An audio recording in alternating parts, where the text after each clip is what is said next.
O que acontece quando um homem com força suficiente para transformar carvão em diamante decide que é uma boa ideia desafiar a criatura mais forte da Terra? Pois é, você deve estar achando, né, que eu endoidei de vez aqui e estou inventando maluquices, mas isso tudo é possível no universo de Bakidou. Pois é, o Sukune descobriu isso da pior forma possível. E salve galera, sejam bem-vindos a mais um vídeo aqui, e hoje a gente vai ver o choque de monstros entre Nomi no Sukune e o lendário Ujirohama, pois é, né, com direito até a ameaça mais bizarra que o ogro já fez na vida. Esse arco aqui, né, se passa depois do arco Samurai Invencível, né, depois dos acontecimentos com o Miyamoto Musashi, né, que é o arco do Sumo aqui, mostrando os maiores lutadores de Sumo e, em especial aí, né, o que é considerado o deus do Sumo aí, né, que é o Sukune. Mas agora, sem mais enrolação, né, roda aí a vinheta e bora ver essa luta insana aí.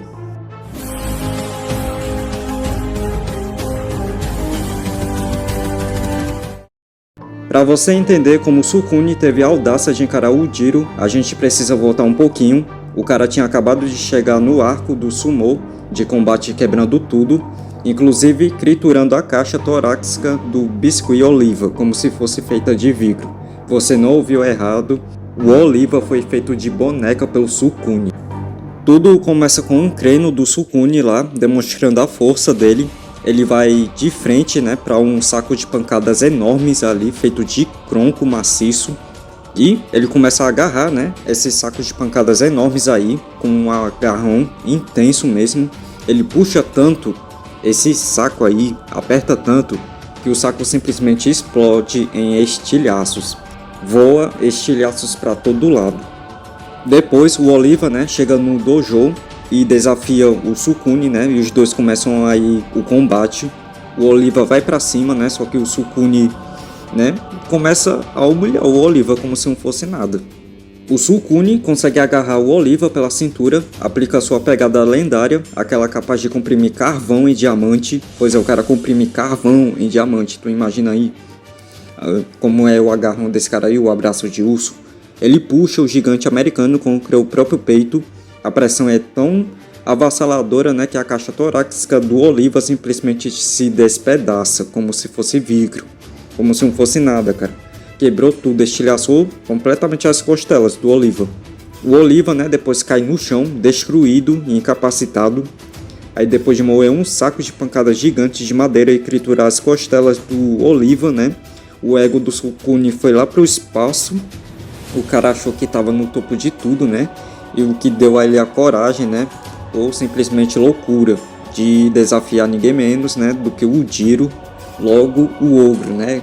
O Sukune achou que simplesmente ia conseguir vencer o Ujiro, né? Só que agora ele vai descobrir, né, o que é realmente força, viu? E porque o Ujiro é chamado de a criatura mais forte da Terra. O Tokugawa, né, apresenta os dois, né, naquela arena ali de sempre, né? Este é o ogro. O Sukune olha para aquele homem e tenta processar o que está diante dos seus olhos. Ele sente na hora a aura demoníaca do Ujiro e analisa a anatomia bizarra da criatura mais forte da Terra. Sobrancelhas afiadas que se erguem como um raio e um olhar que faz qualquer um estremecer só de encarar. Dentes pontiagudos que passam a nítida impressão de que o Ujiro poderia comer carne crua de criaturas ainda vivas.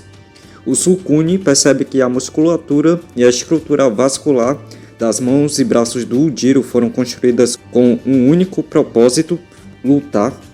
Mesmo que ninguém tivesse explicado, a mera presença do ogro já deixava isso claro. O Sukune tenta se agarrar ao fato de ser fisicamente muito maior. O Sukune tem 2,10 metros, o Ujiro tem 1,90 m. Só que mesmo assim, né, o ogro parecia infinitamente mais alto do que ele. 2,10 metros, cara, pra 1,90 m, só que é o Ujirohama, né, cara? Ele impõe respeito em qualquer um, né? E faz qualquer um se ajoelhar e parecer menor do que ele.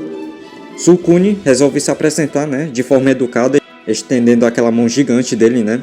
Só que o Ujiro, né, olha pra mão dele com o maior deboche do mundo, encarando aquele gesto com total desprezo, né?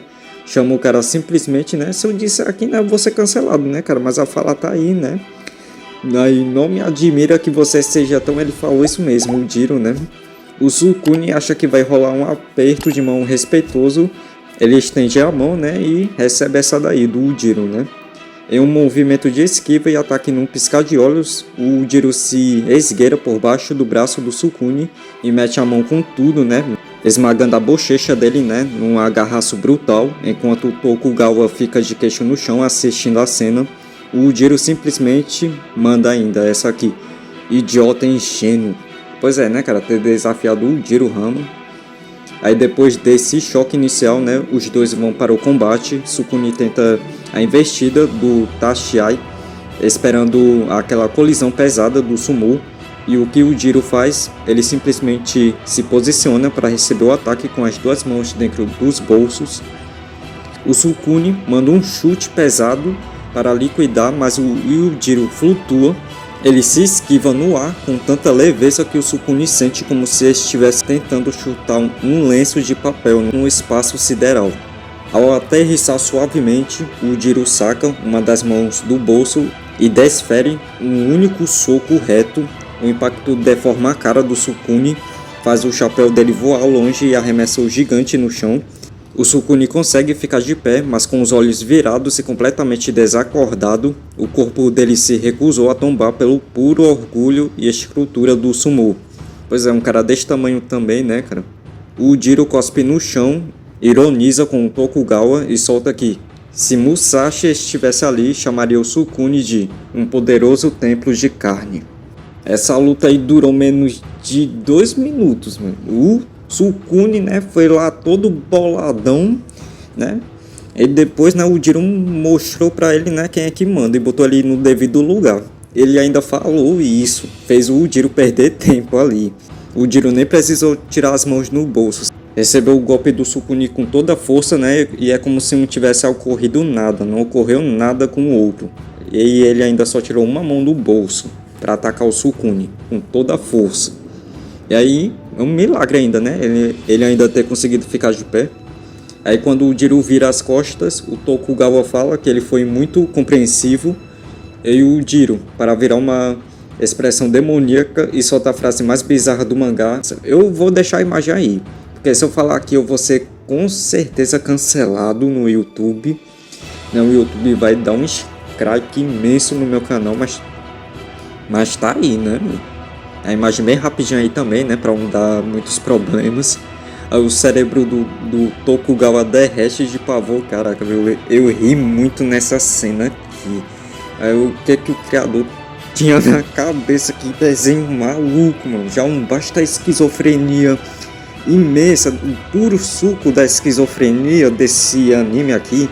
Ainda tem uma dessas daqui, essas coisas bizarras. E não é a primeira vez, né? A gente já viu muitas coisas bizarras no universo de Baki com relação a isso aqui, né? O pavor do Tokugawa é compreensível, né, mano? É pouco depois, né? O Sukune acorda lá no dojo. O Tokugawa pergunta, né, o que ele achou de enfrentar o homem mais forte do mundo. E a aura do Sukune se projeta como uma cobra gigante, admitindo em choque: eu nunca, jamais teria imaginado que pudesse haver um ser assim no mundo. E essa, né, foi a recepção completa de Nomi no Sukune II ao mundo de Jirohama, né, se encontra aí, que durou menos de 2 segundos. Nossa, cara, foi, mas é isso, né? De esticar a mão para cumprimentar até a cara esmagada, completamente esmagada lá do Sukune. Caraca, veio aquela cara dele ali, viu? O cara simplesmente desacordou em 1 segundo, né? E o psicológico destruído, né? E aí, curtiram a narração? Deixa aí o seu like, comenta aí embaixo, né? E se inscreve no canal para não perder os próximos vídeos. Mas então, é isso aí, né, galera? Valeu e tchau!